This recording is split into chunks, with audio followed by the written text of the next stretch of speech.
প্রতিবারের মতো এবারও কাঁচা চামড়ার ন্যায্য দাম পাওয়া যাচ্ছে না বলে আবারও অভিযোগ করেছেন মৌসুমি ব্যবসায়ীরা। রাজধানীর বিভিন্ন স্থান থেকে কোরবানি হওয়া চামড়া আনা হলে আড়তদাররা লাখ টাকার গরুর কাঁচা চামড়ার দাম হেঁকেছেন মাত্র 2 থেকে 400 টাকা। অনেকে চামড়া নিয়ে ফেরত গেলেও কেউ কেউ বাধ্য হয়ে কম দামেই বিক্রি করছেন। আড়ত মালিকরা জানান 700 টাকার লবণ কিনতে খরচ হয়েছে 1000 টাকা।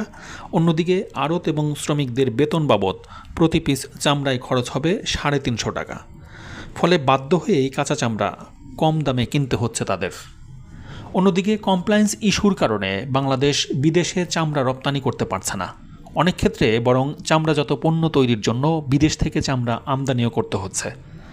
কমপ্লায়েন্স ইস্যুতে বাংলাদেশ ট্যানার্স অ্যাসোসিয়েশনের তথ্য মতে গত বছর কোরবানির ঈদের সময় যে চামড়া সংগ্রহ করেছিলেন ট্যানারি মালিকেরা তার 25 থেকে 30% এখনও বিক্রি হয়নি। অন্যদিকে রপ্তানি উন্নয়ন ব্যুরো বা ইপিবির তথ্য মতে 2025 অর্থবছরের প্রথম 10 মাসে চামড়া রপ্তানি 8.24% কমে দাঁড়িয়েছে 107.61 বিলিয়ন ডলারে, যা গত অর্থবছরে ছিল 117.27 বিলিয়ন ডলার। ট্যানার্স অ্যাসোসিয়েশনের মতে 2017 সালের পর থেকে চামড়া খাতে এক ধরনের ধস নামতে শুরু করে।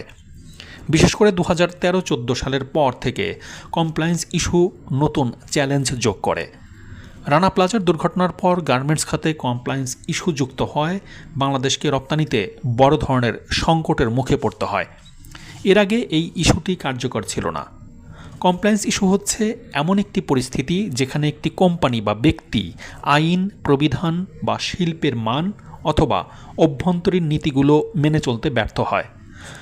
সাভারে মোট 142টি কোম্পানির কোনোটিই কমপ্লায়েন্স হতে পারেনি, যে কারণে ইউরোপ, আমেরিকা সহ পাশ্চাত্য দেশসমূহ বাংলাদেশ থেকে পণ্য কিনছে না। এর ফলে বাংলাদেশের এক্সপোর্ট গ্রোথও ঠিকমতো বাড়ছে না। শুধুমাত্র কমপ্লায়েন্স ইস্যুর কারণে ইউরোপ, আমেরিকার ক্রেতারা ভারত ও চীন থেকে পণ্য কিনছেন। কোরবানির পশুর চামড়া সাধারণত 3টি ধাপে হাতবদল হয়। গৃহস্থালী পর্যায় থেকে ব্যবসায়ী বা আড়তদার হয়ে পৌঁছায় ট্যানারিতে। বাংলাদেশ ট্যানার্স অ্যাসোসিয়েশন বিটি এর তথ্য মতে সংরক্ষণ ত্রুটির কারণে প্রতি বছর প্রায় 30% পশুর চামড়া নষ্ট হয়। প্রতি বছরই চামড়ার দাম নিয়ে আড়তদার এবং ট্যানারি মালিকদের মধ্যে পাল্টাপাল্টি অভিযোগ পাওয়া যায়।